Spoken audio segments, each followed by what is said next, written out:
alaikum everyone. Today my group and I are going to talk about the translation movement, a key part of how knowledge spread during the Abbasid era. We'll start by exploring the House of Wisdom, meet some of the famous scholars involved, see how Greek philosophy influenced the Islamic world, and finally look at the translation movement's impact on science and medicine. Start by talking about the translation movement, focusing on the House of Wisdom in Baghdad. This place, called Beit al-Hikmah, became one of the most important symbols of knowledge during the Abbasid Golden Age. It wasn't a random building, it was the caliph's own palace library, and it played a huge role in bringing foreign sciences into the Islamic world. According to the Abbasid House of Wisdom, the term Beit al-Hikmah originally referred to the caliphal library inside the palace, not a big university like people say today. The book explains that scholars in the past misunderstood the Arabic terms and created a myth about the institution. This library was sometimes called Hisanet al-Hikmah, meaning repository of wisdom. The serious development of this library happened under Caliphs Harun al-Rashid and al-Ma'mun. Al-Ma'mun especially pushed for scholarship and translation. The Fahrist specifically names Sahel ibn Harun as the man in charge of Beit al-Hikmah during al-Ma'mun's rule. Inside the House of Wisdom, real organized work took place. It wasn't just shelves of books. There were copyists, translators, bookbinders, and scholars who worked under official patronage. Alan al-Shahbi is mentioned as a copyist who produced books for the caliphs, which shows that copying work was an organized job connected to the library. The Abbasid government showed strong support for the scholarly work. For example, al-Ma'mun provided Ibn al-Farah with a dedicated spaces with servants, scribes, and everything he needed to focus on writing his book, and then had it copied and kept in libraries. According to Benenson, the translation movement wasn't random. Books were translated in a purposeful order, depending on what society needed at the time. She also mentions that scholars often worked in teams, retranslating and correcting earlier versions to improve accuracy. A lot of modern writers claim the House of Wisdom hosted big public debates, but this is a myth. In primary sources shows that debates actually happened in the Caliph's Majlis, not inside a library. So it wasn't a university or a debate hall. It was mainly a palace library with organized scholarly work. So what happened to it? The House of Wisdom didn't suddenly shut down. There's no evidence of a closure and reopening. Instead, its influence slowly declined when the capital moved to Samarra, and the library survived until the Mongol invasion in 1258, when it was destroyed. A lesson we can take from this is that knowledge grows when leaders invest in it. The Abbasids supported translation because they understood its power. Today we see the opposite in many places where education isn't treated as a priority. History shows that civilizations become stronger when they value learning, and weaker when they ignore it. During the Rashidun, knowledge spread mostly through religious teaching and the oral learning. But the Abbasids turned knowledge into something institutional, supported by money, scholars, and infrastructure. Compared to the Umayyads, who focused more on political power and expansion, the Abbasids built their identity around intellectual life, and the House of Wisdom is the clearest example of that. Now we're going to start talking about the actual translation process during the Abbasid period. This was how knowledge from Greek, Syriac, and other languages became accessible in Arabic, shaping Islamic science, medicine, and philosophy. Translations didn't just happen in one building. While the House of Wisdom in Baghdad is famous, scholars worked wherever they could focus, libraries, homes, and even while accompanying armies. Hunayn ibn Ishaq completed some translations during al-Ma'mun's military campaign to Al-Raqqa, showing that translation could happen outside formal institutions. The main translators included Hunayn ibn Ishaq, a Christian Arab physician, and his team. Hunayn translated medical texts by Galen and Hippocrates and philosophical works by Aristotle. Others like Yohanna ibn Masawayh and the Banu Musa family supported and commissioned translations. Teams worked together to make sure translations were accurate. We'll go into more detail about who these translators were later on. The process usually went in stages. Greek texts were sometimes first translated into Syriac, then carefully revised into Arabic. Translators compared text line by line and corrected mistakes and reworded unclear passages. For instance, Hunayn and his colleague Selmawayh corrected a badly translated Syriac version of a Galen text by comparing it directly with the Greek original. Translators focus on usefulness and accuracy. They look for texts that could solve real problems in medicine, astronomy, and engineering, while also those that expanded intellectual understanding like logic and philosophy. The work was often very challenging. Some texts were extremely difficult to understand, and correcting a poorly done translation could be harder than starting from scratch. Translating between languages sometimes introduced new errors, and entire manuscripts could be lost or destroyed, such as the book that burned in a ship fire while being sent to Baghdad.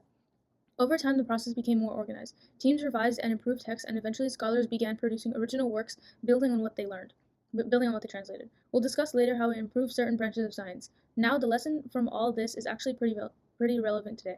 The Abbasids showed that real knowledge grows when people are open to learning from other cultures instead of pretending that they already know everything. Translation wasn't just about language. It was about humility, teamwork, and being willing to question old ideas. When scholars compared texts, corrected errors, and built on previous knowledge, they created a system that encouraged critical thinking and innovation. It is a reminder that progress happens when we take ideas from different places, analyze them properly, and adapt them for our own communities. Compared to earlier periods like the Rashidun and Umayyad eras, the Abbasids took learning a step further. The Rashidun and Umayyads focused more on expansions and administration, and while there was knowledge exchange, it wasn't organized into an actual process. The Abbasids created a whole method, selecting texts, translating them carefully, checking accuracy, and making the information usable. This shift shows how the Islamic world moved from mainly absorbing knowledge to improving it and producing new things. That difference is why the translation movement had such a long-term impact. Greek philosophy in the Islamic world. So to understand how it entered the Islamic world, we need to start with the translation movement during the Abbasid period. This took place roughly from the 8th to the 10th century, when Baghdad became the center of global knowledge. The Abbasid caliphs, especially Al-Ma'mun, supported the translation of scientific and philosophical works into Arabic. What we often hear about the House of Wisdom being a giant university is actually more of a later myth. Historians explain that it wasn't one single building with departments. Instead, it was a network of scholars, libraries, and translators working across Baghdad. But even though the idea of a huge institution is exaggerated, the translation activity itself was very real and extremely influential. So Greek works reached the Islamic world mainly through Syriac and Persian scholars who already had access to manuscripts. Translators usually worked in teams. One of the most important figures was Hunayn ibn Ishaq. He translated medical and philosophical texts by Galen and Aristotle.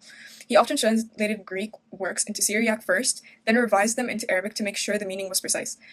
His team ended up translating over 100 Greek works. This process made Greek knowledge fully accessible to Arabic-speaking scholars. These translations opened the doors for a new philosophical tradition in the Islamic world called falsafa, which means philosophy. Some of the greatest thinkers in Islamic history came from this movement. Al-Kindi was the first major Muslim philosopher. He used Greek logic to explore Islamic ideas and argued that reason and revelation work together instead of contradicting each other.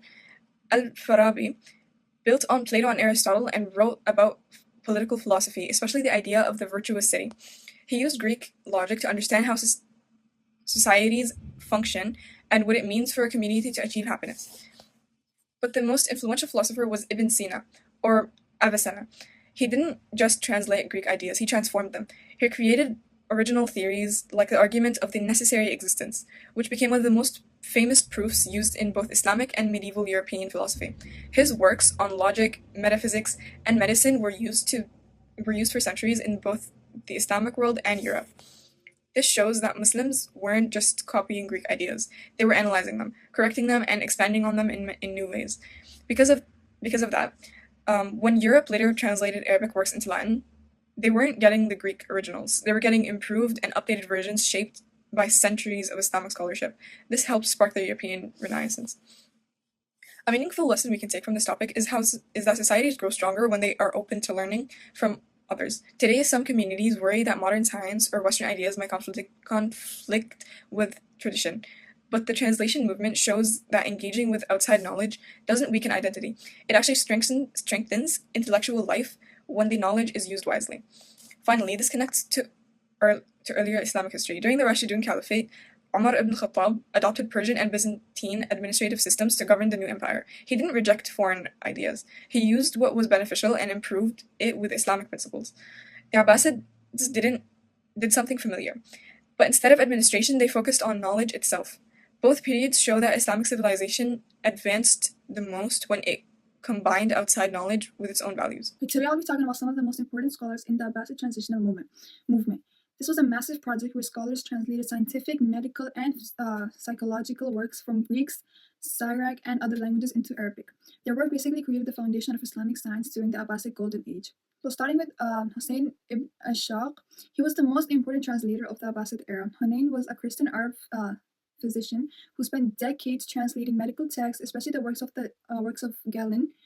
He translated from Greek into Syriac and Arabic, and then he worked under Khalifas like Al-Ma'mun. Hunayn did not just translate, he corrected all translations, improved them, and trained terms of translators. His work became the standard for medical translation across the Islamic world. There was also other major scholars involved in the translational movement. One was Al-Kindi, known as the first Arab philosopher. He combined Greek philosophy with Islamic teachings and wrote in areas like logic, math, and medicine. Another was Thabit al-Qur'a, a mathematician, was an astronomer who translated major Greek scientific texts and made his own original discoveries in geometry and astronomy. And the last one is Banu Musa brothers. They were both wealthy scientists who funded many translators and scholars. They sponsored scientific projects in Baghdad and supported people like Hunayn so the work could continue. So why are these scholars important? All of these scholars matter because they helped preserve and expand scientific knowledge. Their translations made Greek medical, mathematical, and philosophical texts available in Arabic. That allowed new discoveries to happen during the Abbasid Golden Age. They didn't just pass on all old knowledge, they built on it. Their work shaped science, medicine, and math in both the Islamic world later and then later in Europe. Without them, a lot of ancient knowledge would have just been lost. So, a meaningful lesson from this topic is that real progress happens when people work together, even if they come from different backgrounds, like Hunayn being Christian, the Banu Musa brothers being Muslim, and scholars from Persia, Arab, and Syriac. They all shared knowledge instead of competing against each other or staying divided.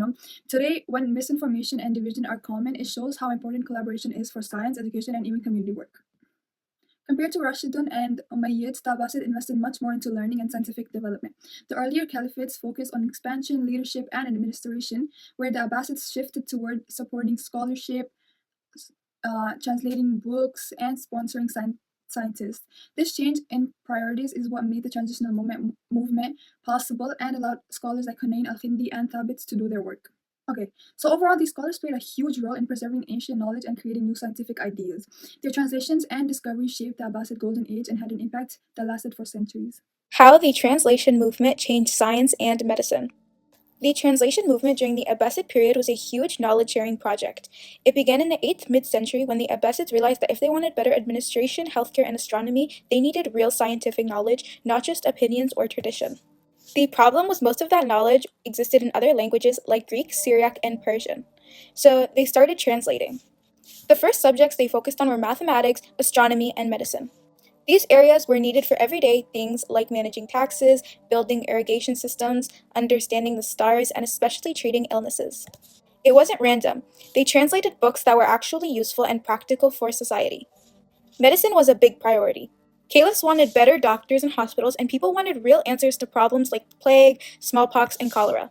By translating medical books by Greek doctors like Hippocrates and Galen, Muslim scholars learned new ways to understand diseases, hygiene, air quality, and how sickness spreads. They didn't just copy the information, they combined it with Islamic teachings and improved it, which helped develop better medical practices. Over time, medicine became more professional.